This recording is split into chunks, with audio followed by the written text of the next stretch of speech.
Good evening. I'd like to call to order board meeting for Community Unit School District 300. This is Tuesday, May 24th. I'm going to ask Mr. Alessio to please call the roll. Alessio, present. Burley. Present. Fiorentino. Present. Garcia. Present. Lopez. Present. Miller. Present. Stevens. Present. Thank you. I apologize for the delay. We had a closed session meeting that ran a little bit long. We have some wonderful pledge leaders here that I'll have Mr. Hyde introduce. I want to let parents and guests know, please feel free to roam around to take pictures. Just please don't block another parent or party from taking a picture. Mr. Hyde. Good evening, Madam President, board members, members of the community, parents, students, and staff. Welcome to this evening's board meeting. It is my pleasure this evening to introduce Ms. Kelly Burke, Assistant Principal from DeLacy Preschool, who is joined this evening by some of her staff and students who will lead us in tonight's pledge. Good evening, Superintendent Hyde, board members, and members of the community. It is my pleasure to introduce the first expansion grant classrooms, full-day preschool classrooms from DeLacy Family Education Center. This is Mrs. O'Reilly and Mr. Jesus Romero, teachers. Thank you. Oh, that was fast. Do you guys see it? Up here, guys. Ready? Ready? You lead. I pledge allegiance to the flag of the United States of America and to the republic for which it stands, one nation, under God, indivisible, with liberty and justice for all. Nice job, guys. Guys. Students, no, can you guys want to come up and walk this way? We're going to have you guys come up around here because we didn't get a whole lot of time to shake hands. Parents, you can also come up if you wanted to take pictures.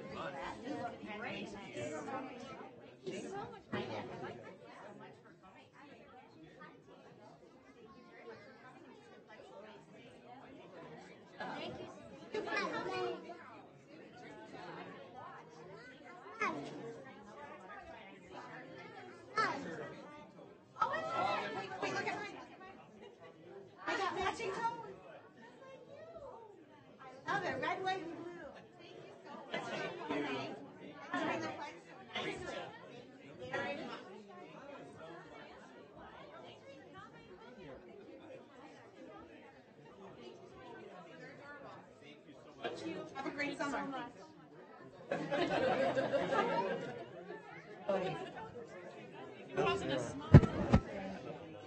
Oh my God, the little ones. They put their hand in your hand. A little fish in your hand. Was there anybody Thank who you. didn't smile listening to those kids? They're so cute. They're cuties.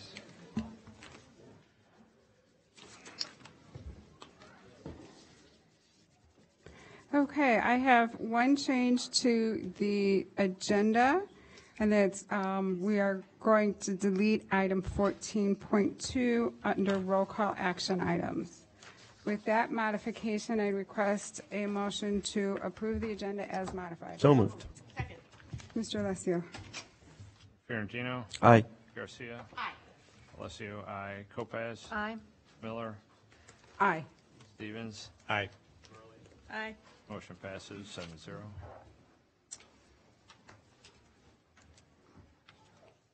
Okay, did we have any board announcements? I'll start down with Mrs. Burley, Mr. Fiorentino, Ms. Lopez.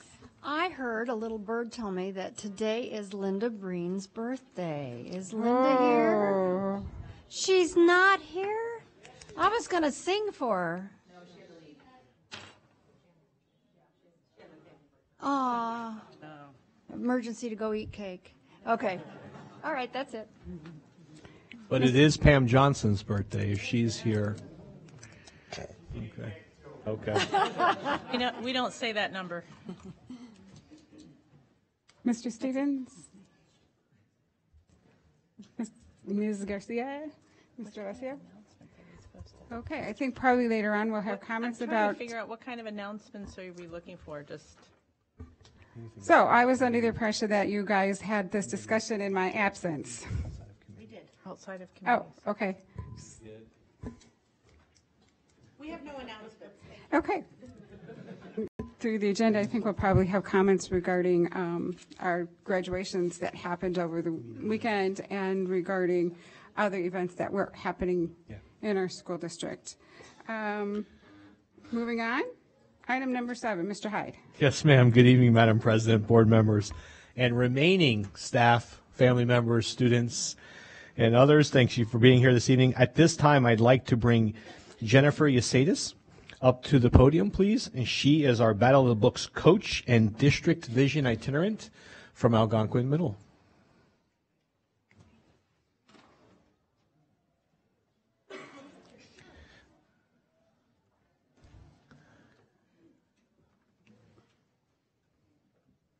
Good evening. I have the honor today of presenting the 2016 Battle of the Books District Champions. Each one of these students on the AMS team displayed extraordinary hard work, dedication, and teamwork. Nearly every student up here was involved in extracurricular activities, including the school musical, band, orchestra, choir, a cappella, just to name a few. The students worked together to balance their rigorous school activities and their outside commitments and worked hard to bring home the gold to AMS. This is the first time in over 10 years that AMS can be called the District Battle of the Books Champions, and we are extremely proud.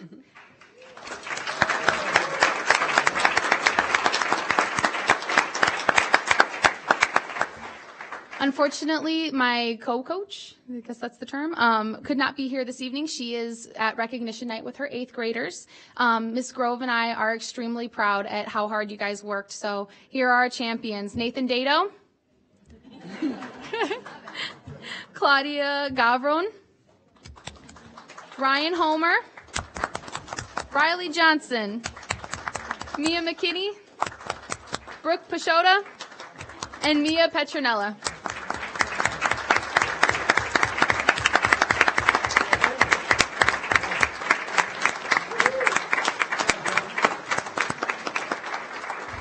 Thank you guys so much for your hard work and commitment this year. We're very proud. Can I ask how many books they read? 50. There was a list of 50 books that all of the middle schools received at the beginning of the year, and all of the students were required to read the 50 books amongst themselves. They went to the schools. They battled. They had to answer questions and name all of the authors. We have a couple of kids on the team who can tell you every author on that list. And we won. And so this is the first year in over 10 years that we could say that we are the champions. So we are very proud. Oh, wow.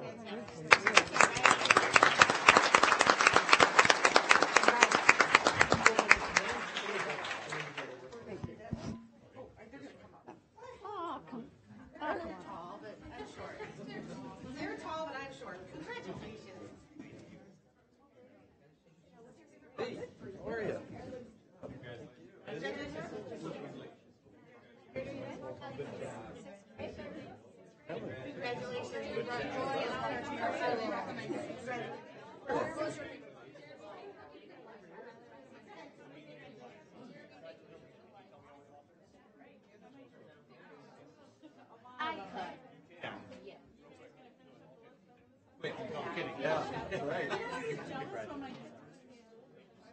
Bite your dad.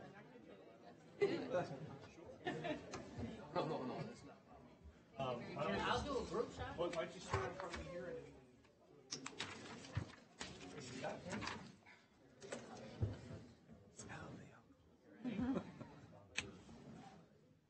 I feel tall.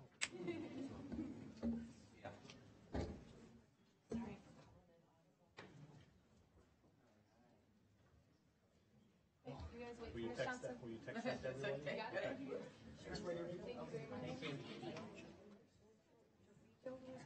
Well, and you're in a bad spot. Sorry, I don't get asked by the paparazzi to take a picture very often.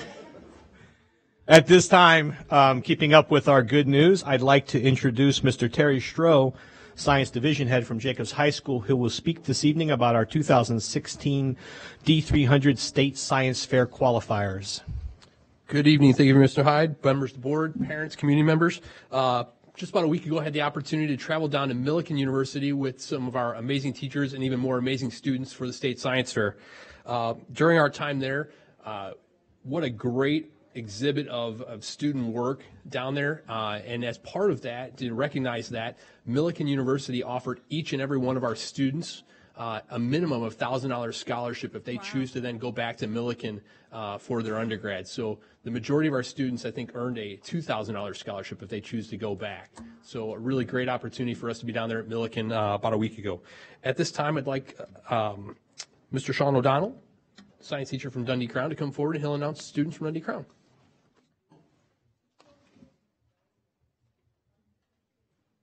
You got to stand right in the center. Hello, my name is Sean O'Donnell, science teacher at Dundee Crown High School, and I'd like to honor Nathan Brandt for his achievement. He won a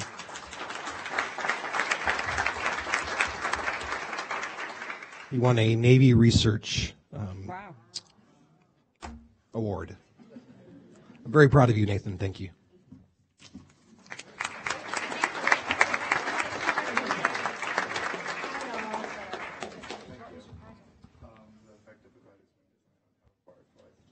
We didn't hear that. What was it? The effect of a glider's wing design on how far it can fly. Great. Congratulations. That's awesome. Congratulations. Good job. Thank you. Well done. I like that he said not yet. And now we have Mr. Nate Danielson, science division head from Hampshire High School.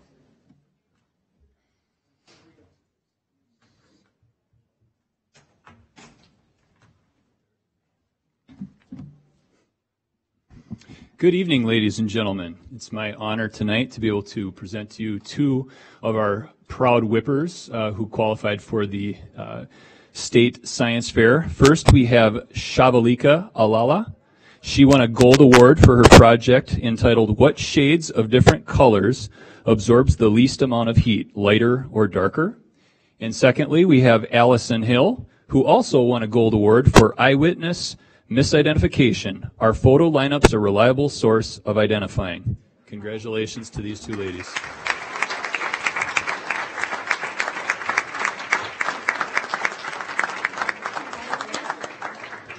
What color? Think light or dark? Lighter.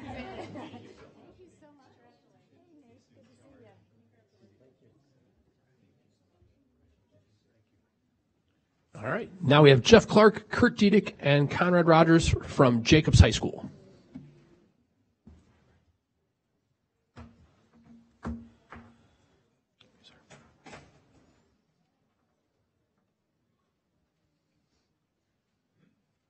Wow.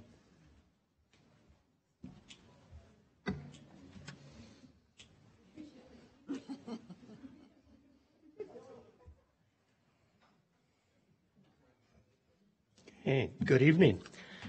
I can't tell you how much pride I have in this group here that are from Jacobs.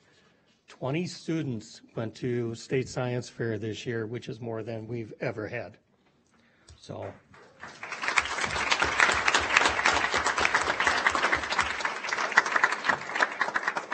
So they are following Brian Day,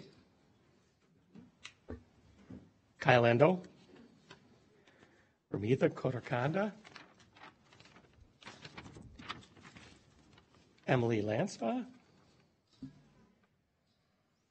Tanvi Lankala, Brianna Morin, Ramya Nisankula, Callie Rabotos, Carolyn Roycroft, Sabrina Shah, Olivia Shee, Landon Turvey, and last but not least, Mr. Stroh, would you like to introduce from DMS?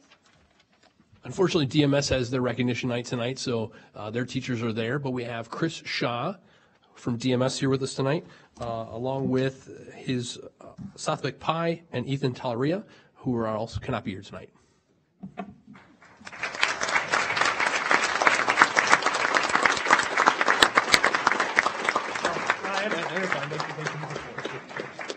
Or they go that way.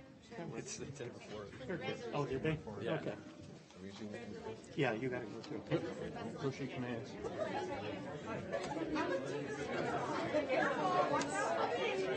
Thank you so much for coming out.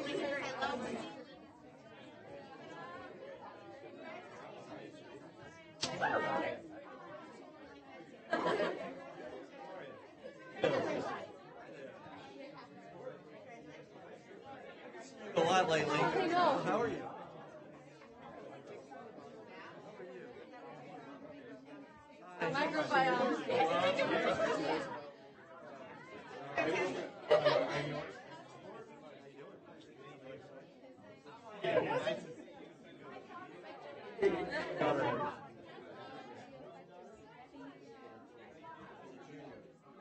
Hi.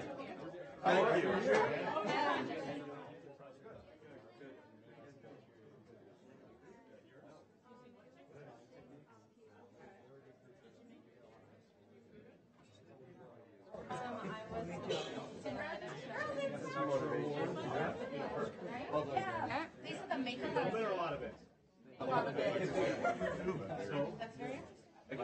I think that's great.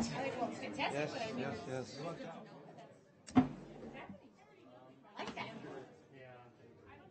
I don't know either. My daughter. That's it. We're done, right? We covered the important stuff. Yeah, this is our favorite part. That's right. The rest is just ministerial. Ministerial.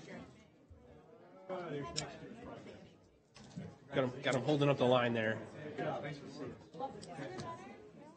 Yeah, well, we're going to talk about that later in the meeting. All right. And before we finish up, I just wanted to personally say thank you to the board. I know the board had purchased the tickets for the banquet from Friday night down at the Science Fair, along with paying for lunch for all the students. So thank you very much. You make it that much more enjoyable for the students to be able to go down there and really show off everything that our amazing students do here in the district. So thank you very much for all of that. Thank you.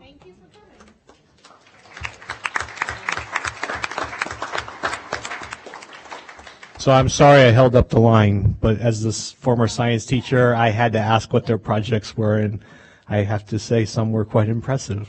So they were all impressive. Sorry, let me rephrase that. But some really impressed me. Yeah, I'm going to be quiet at this point. Moving on, superintendent's report. Yeah, I'm waiting for the screen to come down. Are we not?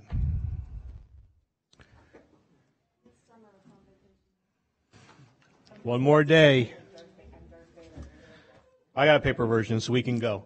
Good evening. Tonight's topics for the board and for the community.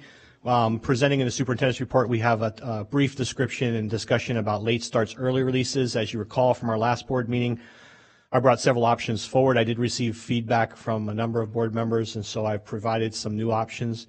We'll also provide the board and our community with an update on a topic that's become arguably widely contested and has a high interest within our community, and that's that where's our district as it relates to our transgender policies and what procedures will we follow moving forward.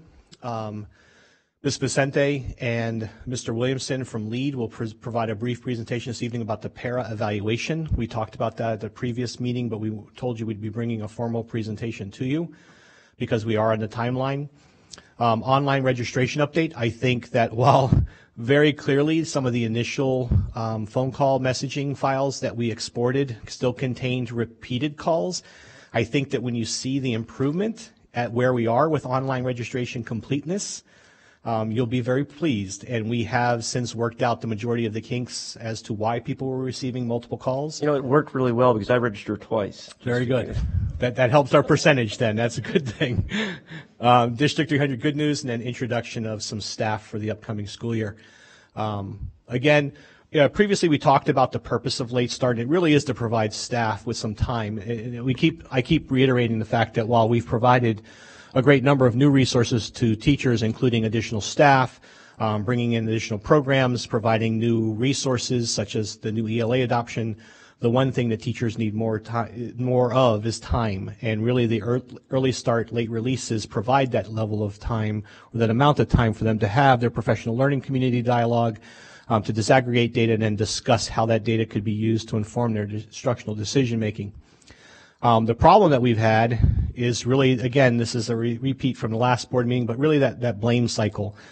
Because we haven't had an opportunity to provide ongoing articulation across all three school types, we have a concern with the ability for middle school to hear the concerns of ninth grade teachers and then be able to ensure that they address those, and then in turn for middle school teachers to hear the concerns, or excuse me, for elementary teachers to hear the concerns of middle school teachers as we continue to focus on readiness. So we've talked about college and career readiness, and this last year we really started to focus on high school readiness, and we continue to embark on this conversation about how do we in turn ensure that teachers have the appropriate information and we can help identify some of those skill gaps for students.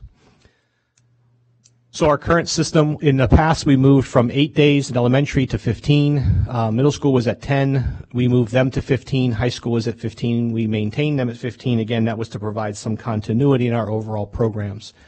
As you know, throughout the year, we had several parents and others provide feedback that 15, while I think there was a general understanding of the need, part of the concern is that there was such a frequent disruption in the academic calendar that relatively every 2 weeks students were out for half a day, and it was especially confusing and problematic during the holiday seasons when we already had so many embedded breaks. The new proposals that you'll see this evening, these are the operating parameters that I used. The option does not include the option does already include 2 full-day institutes or in-service days, which are in addition to the proposed schedules. So the options before you don't, the days that are proposed do not include these 2 days. Those are standalone days. They're already full release days. So you don't see those in the count. The move to late start, early release to the same day, that was also one of the proposals. We talked about that last time as the options, that if we couldn't move everyone to one, either late start or move everyone to early release, that the other option was to move everyone to the same day. That would provide less confusion and planning needs on the behalf of some of our parents who work. Reducing the number of days from 15, that was clearly a focus moving into this, and then maintaining at least 8 days to support professional learning communities' times. That's a minimum of 8 days. As a reminder, we are required to have 4 days for report card development, so 8 days only allows really 4 additional days. And then as in the last presentation, we talked about, and I shared the number of early start, late releases that our surrounding districts utilize, and while they have a lower number, it's just the simple reality is they just simply pull teachers out as needed for professional development. So moving forward, here's option 1, based on the feedback from the board and feedback that we've heard throughout this process. Reduce late starts and early releases to 10 days across the board. Here are the proposed dates. You'll notice we stay away from all of the major holidays with the exception of the December 9th date. Obviously, that's just before the winter break, but please understand that that's a required date because that is actually a report card date, which teachers need to have contractually. Elementary would maintain the early release model. Middle and high school would maintain the late start model, and both, or we move both primary and secondary schools to the same day on the schedule. Right now, the current proposal, based on these, you can see they're all Fridays with the exception of 2 Thursdays, and that's because it's arguably already up against either a Friday off or another type of day that we're not on. Well, there were some that were, with getting to 10 days, we had to be creative with the calendar as well. Option 2 reduces late start and early release to 8 days. You can see here again, we primarily tried to focus on end of the week activities. The October 31st, again, that day's in there because we wanted to stay away from the other major holidays such as Thanksgiving and winter break. Elementary, again, in this model maintains early release. Secondary schools maintain a late start. And again, the proposal is move them all to the same day. And we have already pre-vetted this with Ms. Bordson and transportation. We can accommodate that schedule. Option 3, place all schools on the same early release schedule. And again, if you recall from the data we provided previously, 82% of respondents supported or responded that they didn't have any considerable concerns with an early release schedule so long as we provided supervision.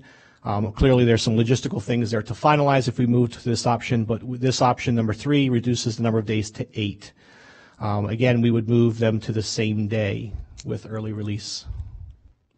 And then finally, option 4, place all schools on the same early release schedule, reduce the number of days to 10, and then move both primary and secondary schools to the same day. So again, those are some of the operating procedures. I think what the board is most interested in is really what's the final recommendation from our office or from the district administrative team to the board and the community is right now all 4 options we see as being beneficial. I would argue that the 8-day options do not provide us an adequate amount of time, although it does help balance some of the concerns with our stakeholders and their needs, and we would have to, again, work to accommodate our training needs beyond that.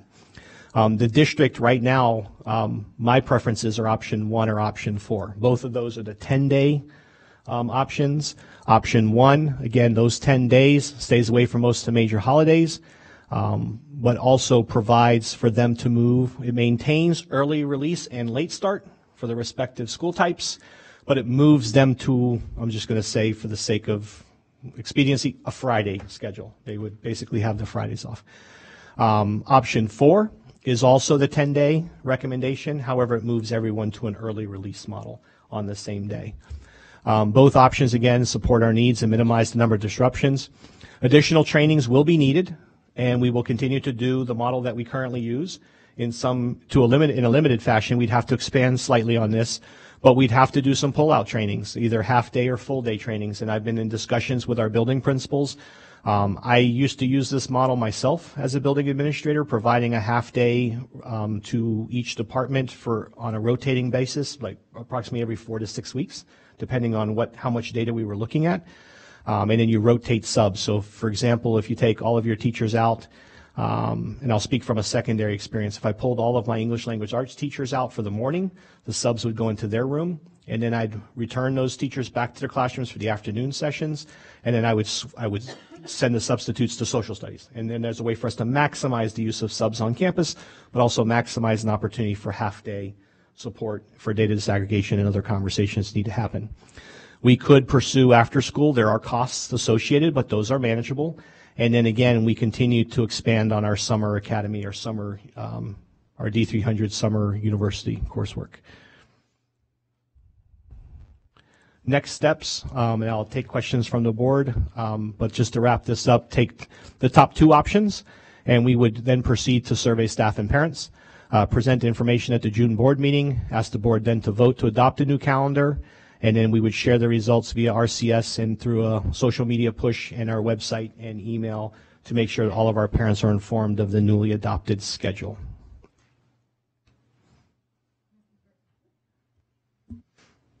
Mrs. Burley? Question, can you go back a couple of slides for me? Okay, right there. The after-school option and the pull-out during the day. Mm-hmm. So you're going to have to pull out no matter what, but if you were to look at after-school costs associated, I understand that you probably have to go back to talk with the union, talk about that. Do you know which one would be more cost-effective? I mean, pulling out during the day, you're paying for subs as opposed to after-school. Is there one that's... Financially, the pull-out during the day is more cost beneficial to us. It's more fiscally sound. The issue becomes if you're pulling teachers out of the classroom too frequently, and this is something we've really worked to try and manage, you're interrupting the educational flow, and it would mean a lot of planning to make sure that students aren't missing instruction during that time, that they're not just simply given assignments, that there's still instruction happening. So we'd have to be very strategic in how we approach that. One more quick question would be, with option 1 and option 4 being option 1, you have the late start, early dismissal, as opposed to option 4, everybody's early dismissal. Is option 4 still the better bet from what for you as far as is getting professional development to the teachers? Is it still easier that way, or does it really not matter either way? Well, I'd be lying if I said it didn't matter.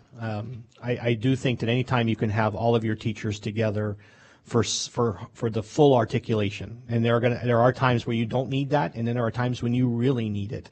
Writing is a great example. I just had a meeting with ELA teachers in our One Voice meetings, and they expressed concerns with the level of grammar proficiency and writing proficiency coming into ninth grade. I think middle school teachers need to hear that and then work with the high school teachers to problem solve, starting from a sixth grade perspective. What do we do differently 6 through 8 to help address those deficiencies, or those perceived deficiencies, or how do we help the high school teachers realize that this is what we're focusing on as well? So it's a two-way conversation.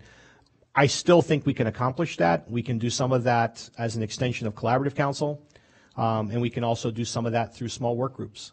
The problem with the smaller setting tends to be the communication pipeline afterwards. So are there benefits to having everybody together? Yes. Do you need it every time? No. If there's concern about disruption right now with the schedule with late start and early release, especially given the timeline that we're on to notify parents, then my argument would be maintain the early release late start model, go back to 10 days, and then we work from there to problem solve moving forward. And that's option 1, correct? Yes, sir. Mrs. Garcia. Thank you. Mr. Hyde, I know that in talking with some of the teachers, representatives from the teachers union, there was some dialogue that, maybe the late start isn't enough time necessarily to actually accomplish a whole lot.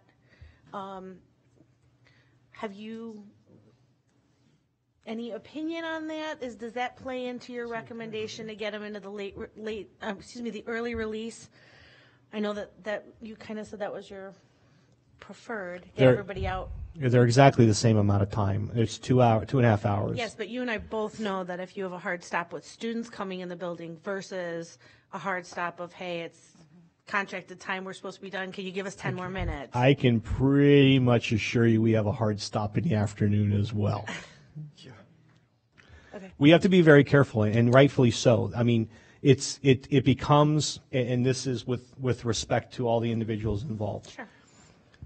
We can't just simply expect that staff are going to continue to accommodate. If it's intentional and if there's a willingness, that's one thing.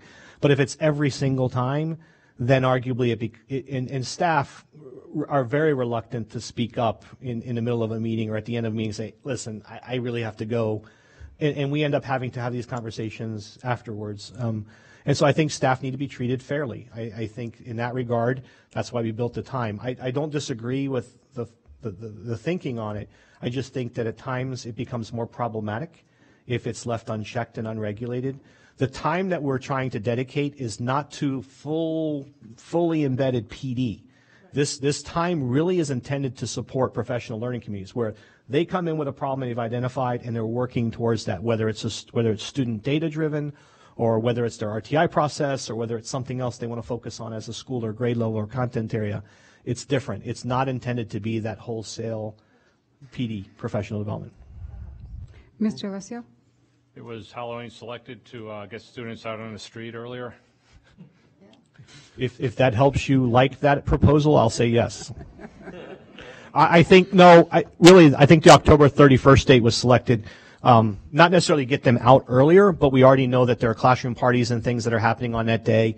And because most of our communities, villages, well, I shouldn't say most, all of our villages have a curfew for trick-or-treating, it does make sense to go ahead and let them do those school level activities in the morning and then go home and prepare to do those things. Ms. Kopaz?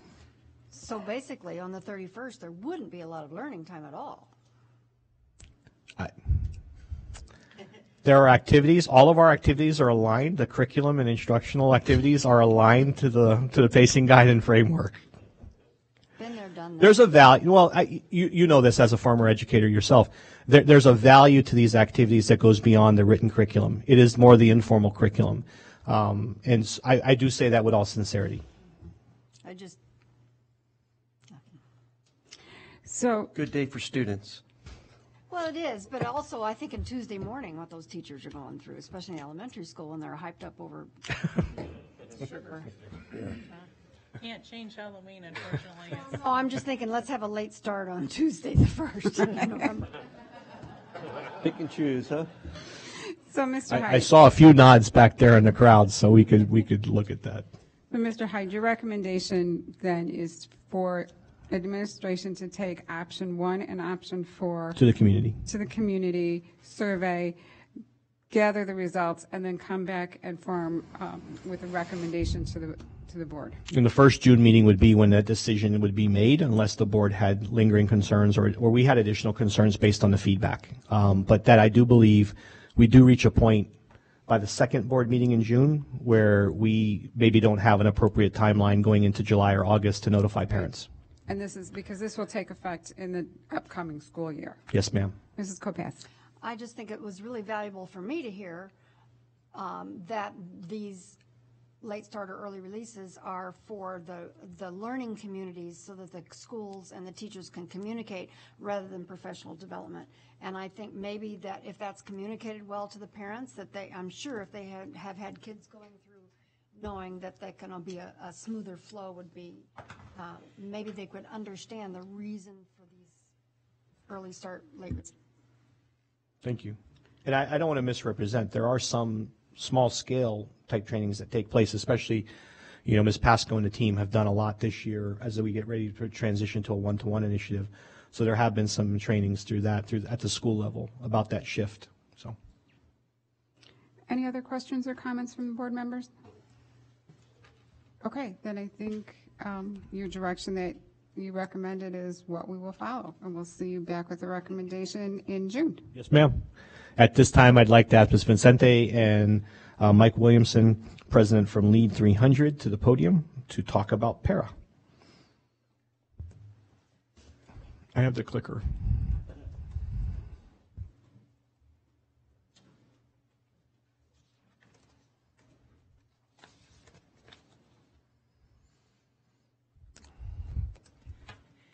Cara, for the record, could you break down what para stands for? Sure. It's been so long. Performance Evaluation Reform Act. Had to think about that. We've used the acronym for so long. So thank you. We've been kind of keeping you updated about para for the last 3 years. It does seem like it's been a long time. So we've been working on implementing and meeting our legal requirements. We have actually been looking at hitting our timeline. So for District 300, we actually have to incorporate student growth into certified staff evaluations this coming school year. And the good news is we are definitely on track where we need to be and ready to go. So we started our clock on November 1st. That was the official timeline by which we had to do so. But we had been meeting informally as a joint committee for multiple years, running pilots, having dialogue, working networking with other districts to really understand what would be the best options for us to serve as a unit district. We did have to complete that work in 180 days, and we're very successful in doing so. And we did finalize our structure on April 25th.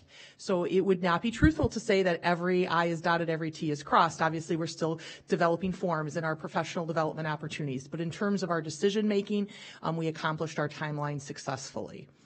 So overall, our evaluation plan, and the good news is that starting this school year, we can stop saying our para. This is just going to be our evaluation plan. It'll now be aligned to the legislation, but it's all encompassing to what our staff will be participating in. Our certified staff evaluation plan, it will now include both professional practice components. That was what formally made up our plan. It is the Charlotte Danielson framework is what we utilize.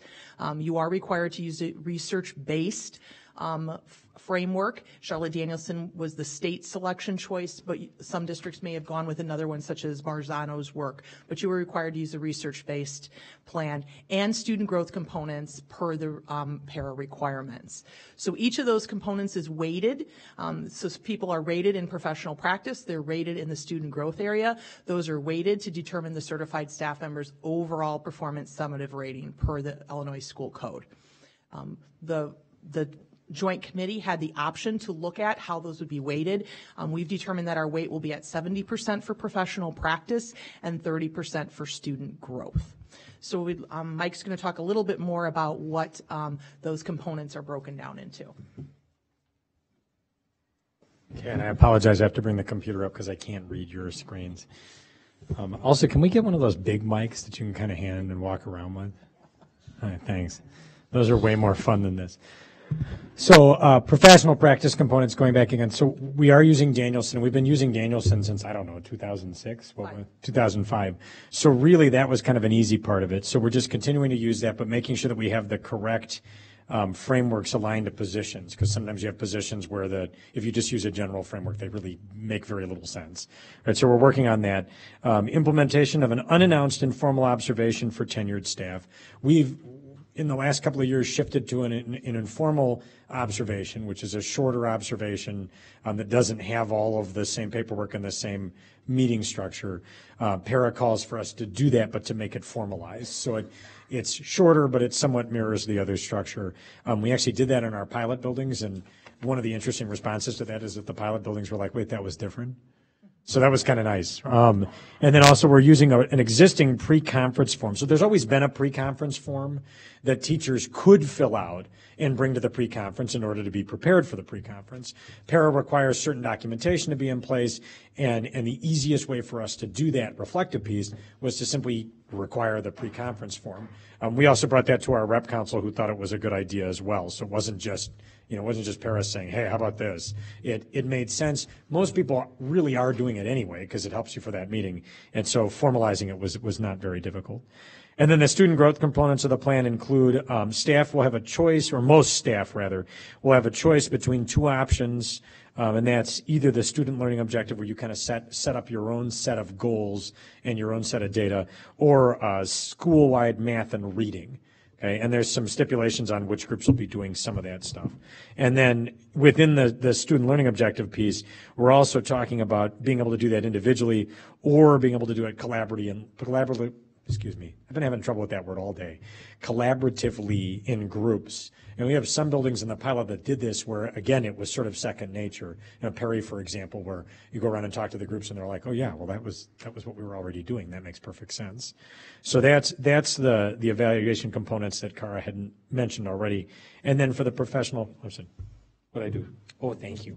I forgot about the clicker. And then for the professional development opportunities, so building level administrators will be trained in the new para-aligned evaluation plan in June. So that's coming. I don't know if I'm getting invited to that or not. Sometimes they don't let me in. And then all staff will engage in professional development over this on the 3 days at the beginning of the school year next year that are the institute days. And again, there's quite a bit of material that we'll have to get through then. And then additional professional development will roll out throughout the year after that, to some extent based on people saying, hey, I need some help with this piece, or what can we bring in with this piece? My team, and I say my team, normally we talk about the whole team, but I did want to give this piece. My team has actually met on its own to talk about what ways that we can support staff. Because honestly, a lot of times support is, okay, what are we going to tell administration to do? And those of you who know me well usually know that I kind of find fun in that. It's like, well, good, what can we tell administration to do?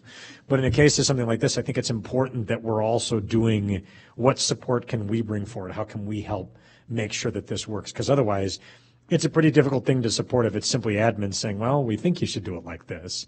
We have members that have been in each of our different pilots that have really jumped on board with some of these things and can really very much say, hey, you're reinventing the wheel and you don't need to be. So how can we work with you to make sure you do this in a way that is actually useful to you and your students, and at the same time reflects practice the way that I think the law was intended to? So hopefully that part makes sense. So we will continue to meet over the summer and finalize all of the details. We will be adjusting our evaluation handbook to reflect all of the changes in the legislation, and we're going to be excited to share this with our administrative team who've had an update and our teachers. But we'd be happy to answer any questions you might have. Susie? Ms. Kopias. The student growth component, you said that there's going to be staff choice. So just to clarify it in my head, Is that staff choice by individual, by building, or by content area? It is staff choice by individual. Each person has, their evaluation is personal to them. So we believe that they should have that opportunity to make that decision. And it is a decision simply for that evaluation cycle. So for example, if I am a tenured teacher at Hampshire High School, and for this first opportunity, I decide I would like to try a student learning objective, an SLO. I can make that choice. If 2 years from now I decide I'd like to try school-wide, I have that option. So every year that the teacher goes through their evaluation, they will actually have an opportunity to choose and communicate what that is going to be. The only teachers who may not have choice in that is we are concerned about our first and our second year teachers and overwhelming them. And so we are looking at school-wide options for them so that they can focus on developing their professional practice. And when you say school-wide options, could you clarify that? We are looking at each of our buildings and how the school is performing overall in reading and in math. There are school districts that actually utilized and decided that their entire plan rested on school-wide data. That is an option in the legislation where you look at how is the school overall performing in reading and how is the school overall performing in math. So our teachers will have the option, if they would prefer not to write an individual plan, that they can utilize what the school's performance data is in place of that. So they get the choice between those two things. And I could see reasons why staff may want to select one or the other. For an elementary teacher who actually engages in reading and math instruction on a daily basis, they feel very connected to that data. If I am a high school welding teacher, I may feel less connected to my reading and math data, and I may choose to want to write an SLO that I feel is more connected to my daily instruction. So there will be reasons why certain teachers may want to select one or the other. And do they make that choice at the beginning of the school year with their principal? So they make that choice at the beginning of the year. They do not have to have specific approval from their building administrator. They get to choose. This year, because it's going to be brand new, we're going to give teachers a little bit more time. They need to actually receive the professional development in August to have an understanding of what the options mean, and then they'll have a time frame by which they have to elect that choice so that they'll be able to accomplish all the tasks assigned to whichever option they pick. Okay, thank you very much. Any other questions or comments from board members? Can I just say thanks for all your hard work? That's awesome. I appreciate seeing the collaboration between administration and. This was very successful, and I think Mike and I both would say that every member of our para-joint committee was looking out for what was best for our kids and for our teachers holistically. I'm very appreciative of the number of times that Mike said, I'm worried about what this would do to your administrative team, and the number of times that I would say, I'm worried about what this would do to a first-year teacher. So I think we really have said, we're in this boat together, and it's been a very successful collaborative approach. And based on that, we're hoping for a very successful implementation. Awesome. Thank you so much. Thank you. I would just add as a last point that we've talked a lot since I started in this position about working to change the culture and kind of bring the groups together. And I really look at this as sort of the Cadillac committee for doing that. I can't thank the administrators on the committee enough, even those that, unceremoniously decided to leave us for other districts. Warmer climate. Yeah. Well, I can't say names, but his initials are Ben Churchill. It's not public comment. But I can't say enough about how the team pulled together. And I really, the funniest part about this, I think, was that when we did have inter-team conflict, it was often a mixed group of administrators and teachers and a mixed group of administrators and teachers fighting about something. We had some kind of knockdowns that were a mixed group fighting with another mixed group. We got to be on the same side occasionally. It was kind of fun. But that's good to know. Yeah. It wasn't one side against the other. It was all collaborative. So Absolutely. Awesome. So it was a really good experience. And I want to thank everybody for the collaborative piece because beyond the evaluation part, which is going to be hard. This is a hard thing. We know that philosophically a lot of people aren't behind it. That's probably the case for some administrators and teachers and board members. But the reality is it's coming. And so I think what we did our best to implement with fidelity in a way that we think teachers will be able to find productive. And so then it's just making sure we support that. So we're continuing through the summer to make sure that happens. Hopefully we'll get there. And this could be a great role model for other school districts within the state. So I think you should set yourselves up as the, what do they call that, state of the art, the crowning achievement. So good for you guys. The gold standard from District 300. Thank you. Thank you. Madam President, board members, I did ask Ms. Colleen O'Keefe, our general counsel, to join us at the podium in case there are some specific questions about this next topic. And again, as I shared, transgender policy and policy overview, as the board and our community know, on May 13th, the U.S. Justice Department provided guidance and a directive to school districts across the nation as it relates to this topic. They did issue new guidance and guidelines for how they will enforce Title IX with respect to our transgender students. Areas within the guidance included bullying, use of pronouns and names in schools, student records, and facility use. Some are access issues, some are more have concerns as it relates to record keeping, especially when you have legal documents that use a birth name that was arguably gender-based with a social security number attached to it, and then you have a preference of change because of a student's of a gender that a student identifies with. So this is arguably what's typically referred to as unsettled law, because we have a feeling, as is currently the case, there will be some challenges, and so we are entering this. We are very much aware of it.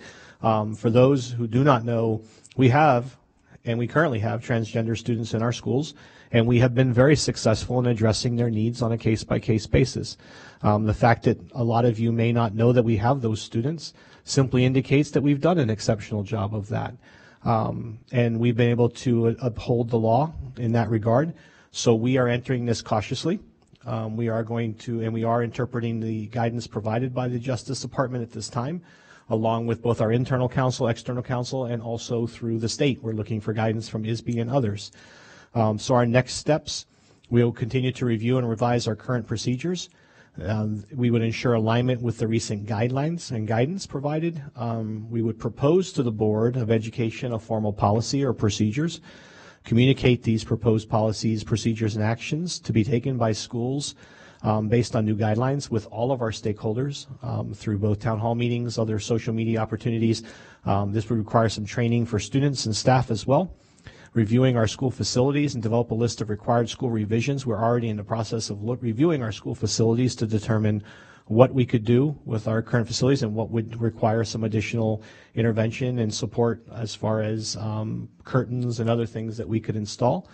Again, like I said, providing professional development for staff. This is a new area and one that would come under a high level of scrutiny, and then arguably provide the Board of Education and community with updates as we progress forward. So there is no determination at this time. So that's not what the purpose of this evening's conversation and its inclusion in the superintendent's report was intended to do. It was merely to signal that we're very much aware of what the expectations are and the requirements are, and that we currently abide by the law, and we will continue to do so, but we will work within these new constraints and new requirements, and we'll bring additional policies and procedures to the forefront and do our best to communicate those at scale. Ms. O'Keefe, how'd I do? Very well. Okay. Any questions? Questions or comments from board members? Mrs. Burley. I just would like to say I want to thank everybody for being completely on top of this and ahead of the game. I'm glad that we've had no issues in our district, that we've been able to work with those students and done what is best for them in the district. But I look forward to having some policies set to protect us in the future in case there are other issues that do come up. Any other questions or comments? Great. Thank you, Ms. O'Keefe. That was a great presentation. So here's one, and you'll notice that in the last topic, that's probably the only topic on social media I have not commented on, because I wanted to be able to present this in a formal setting. Online registration update. So there has been some conversation online about this. Many people have commented that once they actually tried it, they were completing it in a very quick period of time. We have reached out to provide assistance to others. We were made aware some of the initial calls that were duplicate calls were because of the kindergarten roundup. Those students had not been removed from the file, so parents were continuing to get those calls. IT was quickly based on some names we provided them, they were able to back search or search backwards and identify those parents and families. We were able to remove them from the distribution list moving forward. Since then, we had another concern, and we were able to again identify the issue there. We believe at this time We have reached a point where we have a satisfactory vetting system. This is new. But I will tell you that at the last time, just as a reminder to the board, when we first total number of completed online registrations was at 22%, a pretty low number, enough to cause us some concerns. So Mr. Emmerson and his team came up with some great ideas and suggestions. We presented that at the last board meeting. And so, Mr. Emmerson, I would ask you to join us at the podium. I don't want to steal your thunder because you and Mr. McGinn have worked very aggressively to help improve this. So, artificial drum roll, please. And right now we are where, Mr. Emerson? Yeah, the good news is we're at 61%, which is a big 40% increase from the last time 2 weeks ago here bringing this forward to you guys. So I'm really excited about what made that happen. As I noted the last time I was up here in front of you guys talking, that we're trying out new things, new initiatives to see what will work, what will generate more online applications being completed. So two things that we did in the 2 weeks since I first brought this up is we did 2 RCS announcements, 1 per week, which Mr. Hyde was talking about, and we also did the raffle that helped stir up the participation. So each building got 3 raffle gift cards to raffle out. We provided them names, and they handed them out the last 3 weeks. Last one, tomorrow will be the last one. And we jumped up 40% in 2 weeks. So I think we did a really great job, and the community did a great job participating in getting that up there. So our next goal to hit is to have 70% by the beginning of June. So we're well within that goal, and we're trending that way. So it's really nice. A quick announcement, Jason, before you leave the podium. So when we first entered into this process of transitioning to the online registration system, which will just become easier and easier each time we do it, there was always, as there always is with technology, some initial concern about what does this mean for families who may or may not have ready access at home, those who are facing the digital divide. And I would tell you that Mr. Emerson can report, and Ms. Whitecotton's here this evening, so kudos to her and her team, because I'm sure they're aggressively messaging it behind the scenes. But would you share with the board what their percentage is at Gulfview Elementary School? I believe they're 71%. They're the highest one across the district. Wow. So kudos to them for their aggressive messaging. So really thrilled. Thank you, Jason. It's a process it's really, again, it depends on the individual, but it seems to be more and more people are commenting that it took a very little amount of time. There are some suggestions or some comments that we typically are seeing posted that we are taking into consideration for improvements in the system next year, such as not only an email that goes out, but something that flashes on the screen if we can. That's a programming issue that basically says, congratulations, you've completed online registration. So there's little steps like that we can do to help improve that. Transportation, again, tends to be more of a concern. And there's nothing for parents to do unless their transportation needs are changing. And Ms. Bordson and Mr. McGinn put together a video, along with Mr. Emerson, about the registration process. And our Send Home pamphlets, it also, in both English and Spanish, it also outlined the manner in which you can address transportation concerns or needs.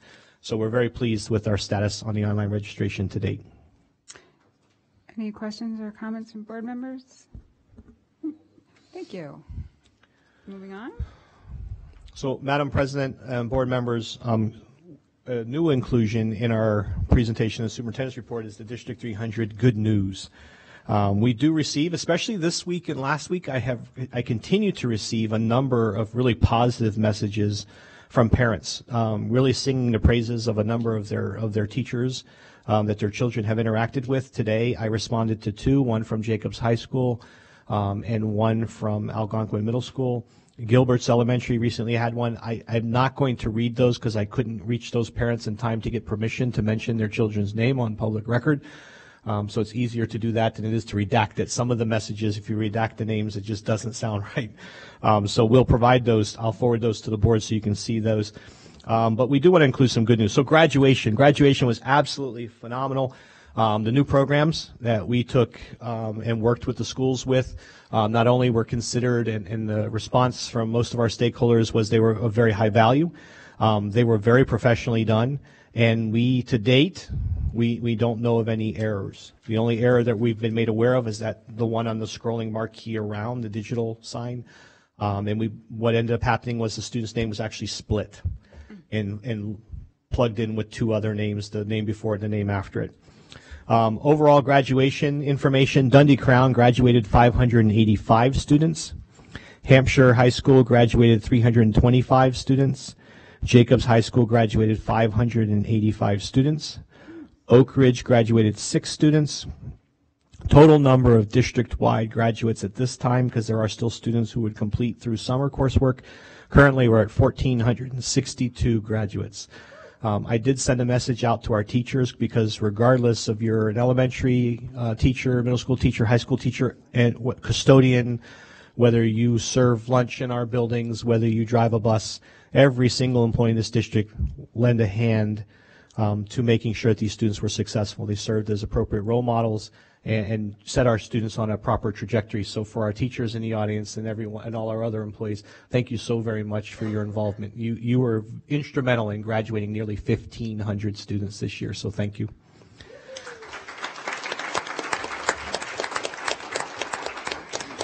As the board knows, and members of the community know, we also launched several media strategies during this last graduation. So in all, the use of individuals who used our pound D300 grad hashtag, was 160. I'm old. It's a pound last time I checked, but I'm a science teacher. The number of likes to our postings, 1,538. The number of shares, 184.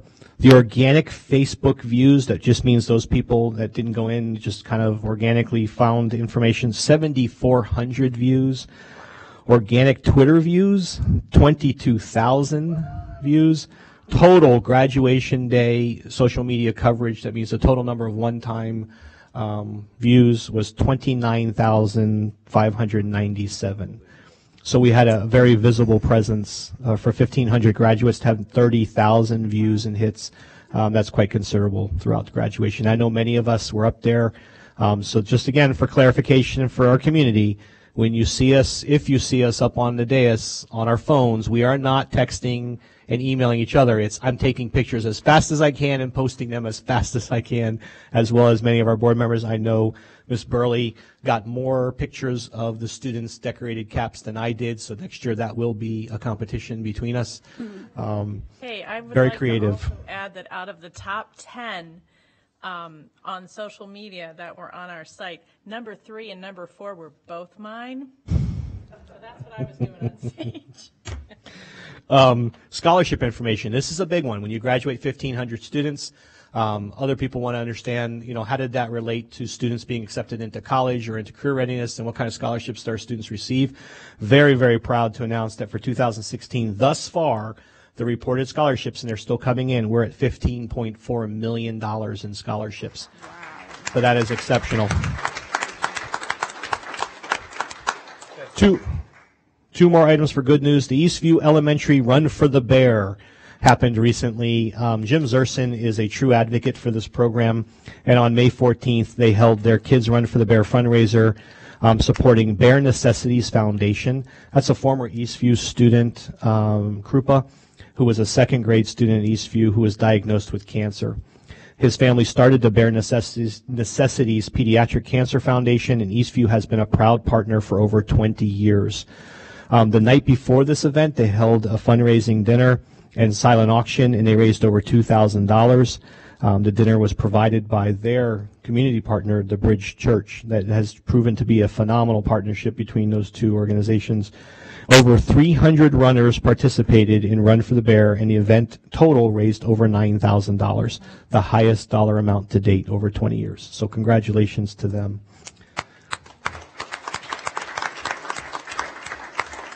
And then I included this last one because I think sometimes when we have relationships with contracted services or vendors, oftentimes what gets overlooked is that our relationship with these vendors becomes one of them being a part of our community and our school system, and not one as they're just off to the side operating independently and we just complain to them on occasion, although maybe this company feels like we complain to them on occasion. I know kids sometimes do, and you'll understand why when I announce their name. So Aramark.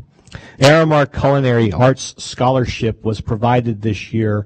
We're very grateful for the Aramark and their service they provide us, but we do want to congratulate Hampshire High School's Casey Rieger, or is it Riegner, and Jacobs High School's Brittany Lang for winning the Culinary Arts Scholarship sponsored by Aramark in partnership with the Algonquin Rotary Club and District 300. They were looking to host a scholarship activity, and we ended up partnering with the Rotary Club. They took it on, they did the vetting process, and really helped us.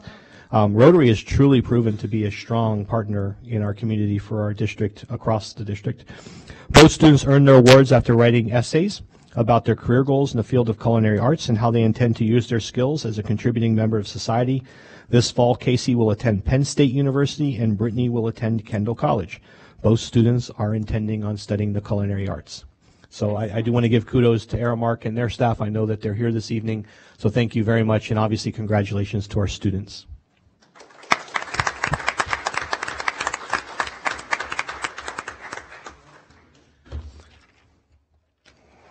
Final portion of the superintendent's report is basically a brief summary. Board members, as we've been in discussion about some of the administrative changes, in keeping with the shift in our philosophy to really put resources where they matter most to support schools at the school level or in direct support of schools. Over the last 2 years, we've added nearly 200 additional staff. We've brought back elementary art. We have brought into our schools an elementary STEM program, full-day kindergarten.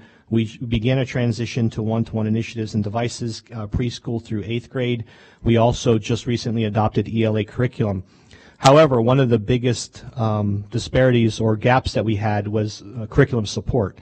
Our current assistant superintendents have done a truly amazing job in balancing both the needs of our district to maintain and work on curriculum and the standards and frameworks and pacing guides and assessments, while also managing the day-to-day type operations and evaluations at the school levels. As a result, we continue our shift to provide and change some of our senior level admin positions into more support type roles. So this evening, it's my pleasure to announce some of the additional changes that will happen for this upcoming school year. Ms. Kristen Corvo, who is currently serving as our assistant principal for elementary schools, did I say assistant principal? Assistant superintendent. I am so sorry. I'm in principal mode right now. Sorry. Who's been serving as our assistant superintendent for elementary schools, will be moving into a more formalized role of assistant superintendent of curriculum. Her role and responsibility would be to manage and support all of the directors and coordinators for each of the academic areas and ensure that we have appropriate pacing guides, frameworks, instructional materials, and working collaboratively through our existing lead collaborative councils and other working groups as we have in the past to do those things collaboratively and collectively, not in isolation at the district office. In addition, we have some principal changes, and I'll go through some of these names. Let me go ahead and go back, to Ms. Corvo's position, because as she vacates the assistant superintendent of elementary schools, we do still need an assistant superintendent over elementary schools, and so Dr. Bill Doran will be promoted into that role. He will primarily serve to help manage and supervise the day-to-day operations in our schools, manage constituent concerns, complaints that come in from families and parents and others, and he's also responsible for the evaluation, mentoring, and counsel of our schools. These roles are not district office roles per se. The expectation is that they be in buildings a minimum of 3 days per week. There is obviously a need for them to be in the building, to be part of the other discussions, but their primary responsibility is to be out in the field supporting our schools and our administrators. Ms. Jackie Jajinski will be moving out of her current role for RTI. She'll be moving into the Director of Mathematics role. Jason Emrickson will be assuming some new responsibilities as Mr. Bombalis gets ready to retire, and maybe he's not as ready to retire as he thought he was once. But as he gets ready to transition, our intention is not to renew that role.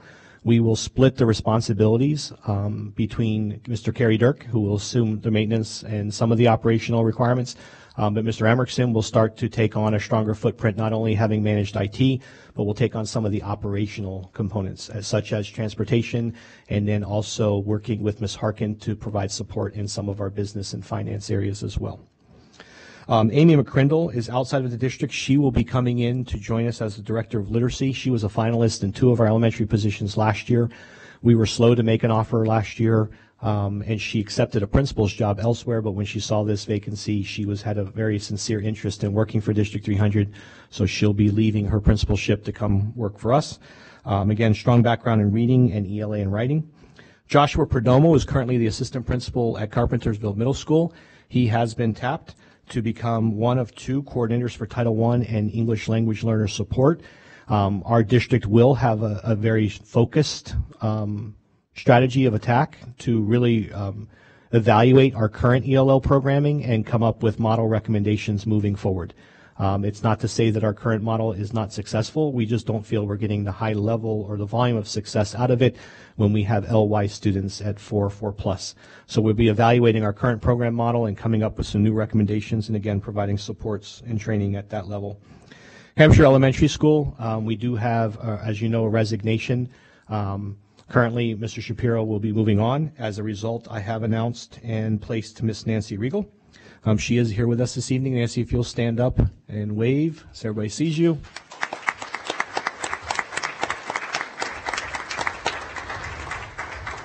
So Ms. Regal's already had a visible presence at her school. We've hosted a couple meet and greets with parents. She's been at Field Day, and she's already been talking with the former principal, Dr. Scarpino, to make sure that she understands some of the culture. She has been present also in the building to talk with staff to make sure that she understands the direction of the leadership moving forward and the needs of the staff.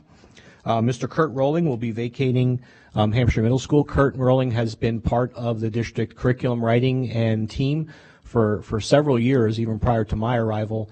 And so as a result, he interviewed and was selected unanimously by the team as the Director of Social Studies and World Languages.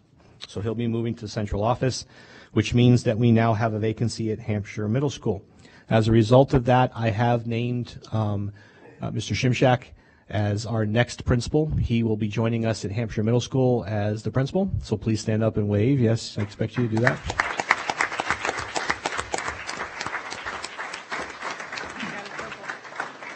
And in a support role, is Ms. Nikki Berkey here this evening, or you have your recognition this evening? I don't recall.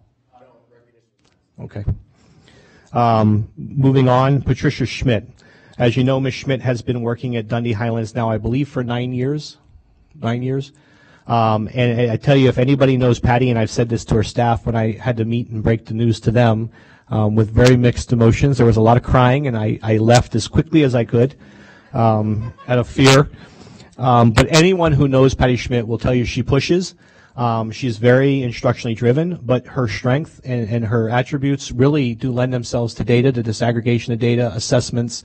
If anybody can make sense of student data and help use it and prepackage it in a way that teachers can best utilize it to help improve instructional outcomes and make their jobs easier, and that really is the focus of this role, it is Patty Schmidt. So I have asked her to join us at the district level. So Patty Schmidt will be joining us as the Director of Data and Accountability.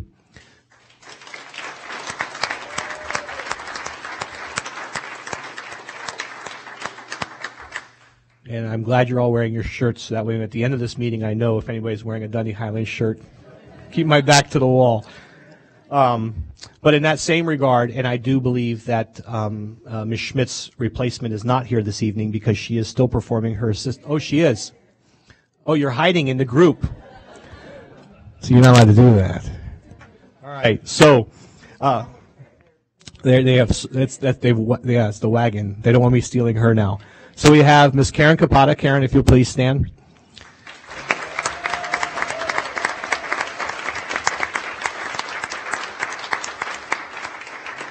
As you know, Ms. Capata has been the assistant principal at Dundee Middle School. She's done an exceptional job there. Last year she finaled in a few of our elementary interviews. She was not selected at that time, but when I looked and I knew that I needed to tap Patty, and I looked at our district because I do believe in succession leadership. I do believe in growing our own. Karen had recently provided support to Mr. Columbaro based on leave of absence. She really has shown during her multiple opportunities to demonstrate her abilities. So she was direct appointed there at Dundee Highlands Elementary School. The one thing I told her, you can probably tweak a few things here and there, but you better ring the bell on the first day and you better ring the bell on the last day. I haven't been here that long, but I know that. So next I'll introduce, and I'll ask her to stand. This individual really is, actually both individuals, very reluctant and when it comes to being acknowledged and recognized publicly, even though I do believe that both of them should be on a regular basis. But I would ask Trish Whitecotton to please stand. Ms. Whitecotton, as you know, has been at Gulfview Elementary School for some time. She currently serves as the president of our elementary association. She is very well respected and admired by her peer group. She is definitely a leader amongst our Title I schools. With the anticipated retirement of Ms. Baez and also of Raul Machaca, I clearly need someone who has federal programs experience. And and I also, going into this role, wanted someone with Title I principals perspective, someone who could really work with principals so that the dollars that are being spent and provided at the federal level for us to use here at the local level are best spent on interventions and supports for our students and not on stuff. And I will tell you that no one has a passion for those students like Trish Whitecotton does. So I am very pleased that she accepted the opportunity to come to the district, although maybe she was told more than asked. I will readily admit that. But she will be coming to join us as the new director of federal programs.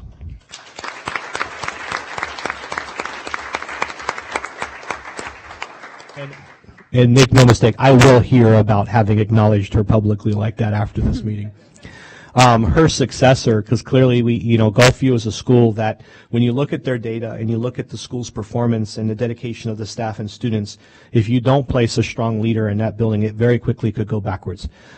Based on the student demographics alone and some of the preconditions for learning that exist in that facility, it takes a strong leader with a background and experience to help ensure that school maintains its current trajectory and continues to work towards improvement.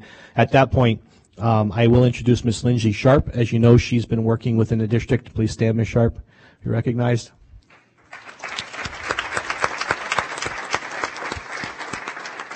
She has done an exceptional job for us at the district level, managing multiple grants. She will, in our teacher leadership pipeline, our leadership pipelines for both aspiring assistant principals and principals. She will continue to have a hand in those roles, and I'm really excited to have her in a building and know that that building has already accepted her. They gave her her field day shirt today. She was out there. She's been participating again, very highly visible, has already hosted one meet and greet, 2 meet and greets, and we'll also have another one coming up during the summer. They're all launching different summer activities. Moving on, Mr. Terry Stroh. Mr. Stroh has, regardless of people's understanding, Mr. Stroh has kind of had a foot in both the district and at the school level all along, working to help manage our district science fairs and other activities, our summer STEM academies, and based on his experience and his skill set, and he's very well rounded. I did ask Mr. Stroh to come to the district. I did promote him to the Director of Science and Career, CTE, Career Technical Education. And so, Mr. Stroh, if you'll please stand and be recognized. So, Mr. Juan Suarez, if he'll stand, his role as coordinator of Title I and ELL. He and Josh Perdomo are, I'll be honest with you, are our 2 young leaders who will be pushing the envelope with ELL, as I explained before. We need to do some things differently, and I'm really excited to have these 2 gentlemen helping us to really review with our staff what's working well, what's not, and lead the charge into the upcoming years. So thank you.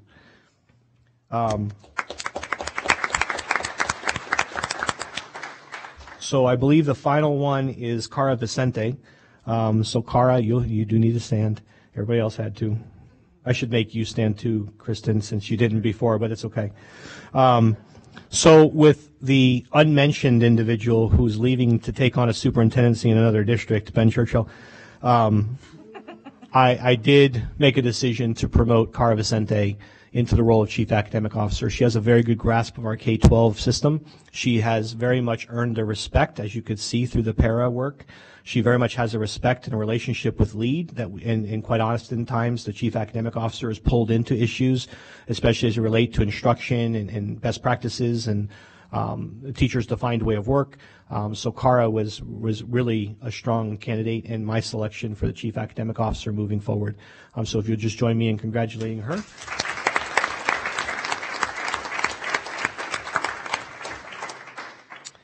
And I believe that that's all of the, oh, excuse me, I completely missed it. Dr. Joe Schumacher, if you'll please stand. So as I mentioned before, with some of the internal moves, we're moving people into new positions. So with Ms. Vicente moving up into the Chief Academic Officer's role, then clearly the Assistant Superintendent for Secondary Schools position becomes available. Mr. Schumacher, who served as the Executive Director for Secondary Curriculum this year, will now move into Kara's former role. He is now the Assistant Superintendent for Secondary Schools. And just so we can give him a round of applause.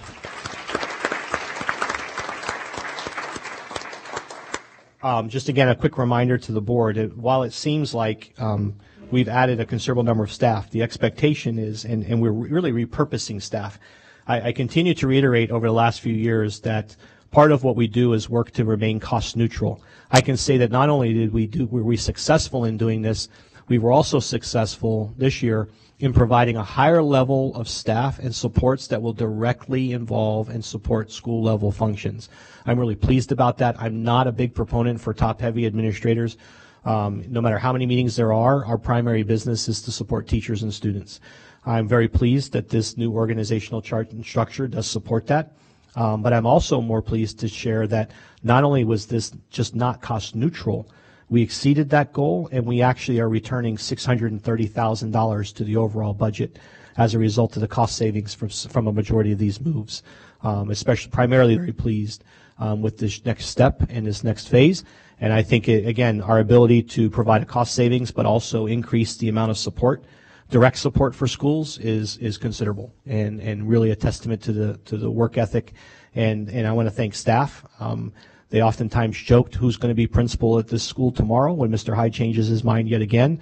But it is something I enter into very thoughtfully, and we weigh the pros and cons. And I would tell you that the team that's been selected, the individuals who've been selected, were done so after very careful consideration and an understanding of what I know, have heard, has been shared with me both personally and through secondhand of what the anticipated needs are in these buildings. And I think that these are the leaders who are going to take us into the future.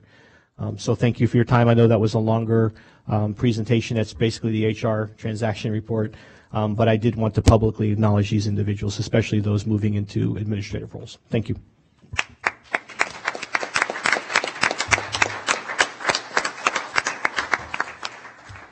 Thank you. You guys could stay for the rest of the meeting. Right. Stay for all the important parts. Yeah, I'll have to prepare for the last day of school. Yeah. Okay, moving on. We had no one sign up for public participation. Legislative update. I had nothing listed. Kathleen, is there anything? Actually, there's a few things. There's a couple of bills. This is the last week of session officially. I mean, whether it goes past the next week or so, we don't know. But for bills, this is the last week. We've been following Senate Bill 231, which is the Andy Minar bill. That's the Better Funding for Better Schools bill, which changes the funding structure. I don't know that as a district we've taken any kind of a stance. It does positively affect us. There's some different things about it. It passed the Senate. Did it pass? No, it passed the Senate, but the House is stacking up sponsors right now. So chances are it has a deadline of Friday. It will probably, I would be surprised if it doesn't pass, but we'll see. And then it goes to the governor, which then we don't know what's going to happen because I don't think that the governor is for this, so he may veto it. He's got he would like to stick with his idea of not fixing the formula this year and pushing it off until later on, but making sure that school districts are fully funded for this year, no proration, which of course is always a nice thing for us, but there's no funding vehicle for that, so we don't know how that's going to happen. So that's still kind of all up in the air. We don't know where that one's going to go. House Bill 397, Mr. Hyde and I had talked about possibly going down for an education committee meeting, which ultimately was today, so we couldn't go.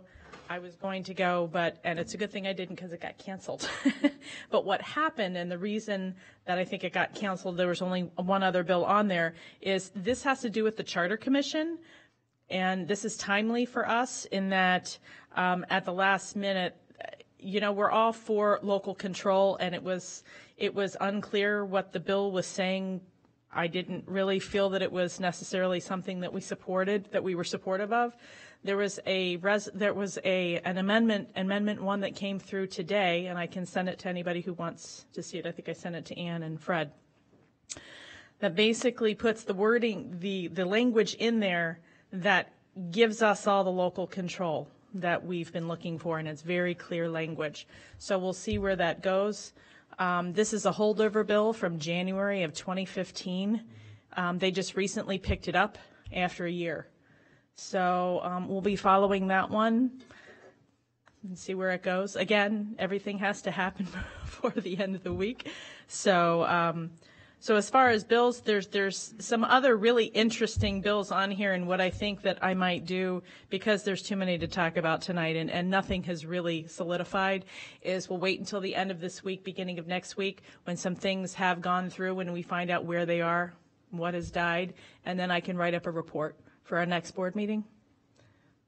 Susan? With that charter bill, does that mean they're going to take the commission will still be there. Okay, but the moratorium, which is that just for online charters? Is that for all charters? No, this is for all charters. It does not talk about the moratorium. Actually, that hasn't been mentioned also. That's a good question. There's been no mention of whether that moratorium is going to be lifted. It was basically charters in general, and it was taking the control of the charter commission to overrule local school boards in most, if not all, cases. The commission to overrule us? They will not be able to if this passes. Okay. If this passes, they will not have that.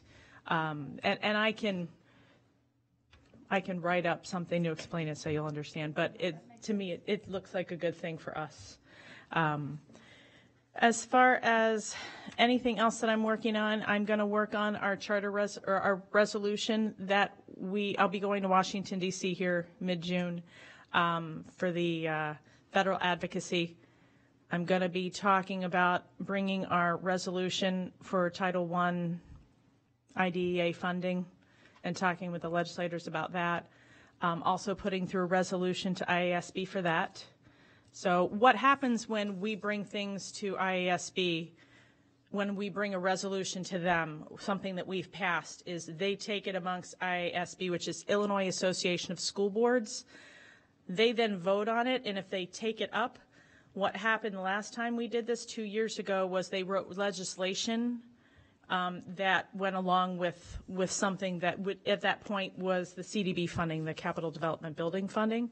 So legislation was crafted, and that went to the legislation. So for us, that's a good way to get IASB to back us on anything that we're looking at we'd like to see legislation on. We had mentioned, Ann, when you weren't here the time before last, we had talked about the possibility of bringing up the CDB resolution again and reaffirming that with IASB.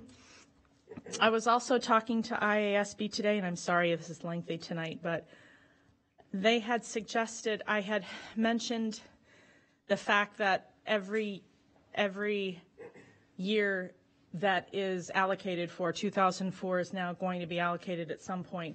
That 20% right off the top goes to CPS to fund them.